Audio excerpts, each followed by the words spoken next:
हाय। अगर आप CLAT judiciary या किसी भी गवर्नमेंट लॉ एग्ज़ाम के लिए प्रिपेयर कर रहे हो तो सुप्रीम कोर्ट का ये लेटेस्ट जजमेंट आपके लिए बहुत ज़्यादा इंपॉर्टेंट है। कोर्ट के सामने क्वेश्चन था कि क्या किसी सीनियर ऑफिसर का अपने जूनियर के साथ स्ट्रिक्ट होना, ऑफिशियली रेप्रिमांड करना यानी डांटना या फटकारना, या एक अनप्लेजेंट ऑफिशियल इंटरेक्शन करना ऑटोमेटिकली अबेटमेंट ऑफ सुसाइड का ऑफेंस बन सकता है क्या। तो सुप्रीम कोर्ट ने इसका आंसर दिया है कि नहीं, ऐसा नहीं हो सकता, बिकॉज इस केस में एक फॉरेस्ट ऑफिसर के सुसाइड के बाद उनके सीनियर ऑफिसर के खिलाफ अबेटमेंट ऑफ सुसाइड की प्रोसीडिंग्स चल रही थी और सुप्रीम कोर्ट ने प्रोसीडिंग्स को सेट असाइड करते हुए ये एम्फेसाइज किया है कि ऑफिशियल रेप्रिमेंड यानी कि फटकार विदाउट एनी रिक्विजिट इंटेंशन और मेंजरिया अपने आप में अबेटमेंट ऑफ सुसाइड इस्टेब्लिश नहीं कर सकती।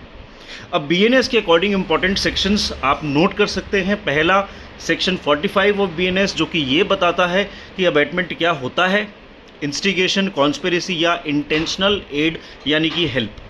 Second is section 108 of BNS जिसमें लिखा है अबेटमेंट ऑफ सुसाइड। इसकी पनिशमेंट है up to 10 years imprisonment and fine. अब इस केस का कोर टेक अवे क्या है? हर एक official and harsh conduct abetment of suicide नहीं होता है। कोर्ट ये भी देखेगा कि क्या इंटेंशनल इंस्टिगेशन या प्रोवोकेशन था और क्या नेसेसरी इंटेंशन या मेंस रिया एस्टेब्लिश होती है। अबेटमेंट के लॉ का एक सिंपल फार्मूला आपको याद रखना है। अबेटमेंट ऑफेंस तब बनता है जब इंस्टिगेशन या कॉन्स्पिरेसी इंटेंशनल हो, वरना नहीं। If you are writing CLAT UG PG then you can definitely expect a passage based on this. Also a few direct questions, and for judiciary definitely with other government law exams you can expect direct legal questions coming from this part. All the very best.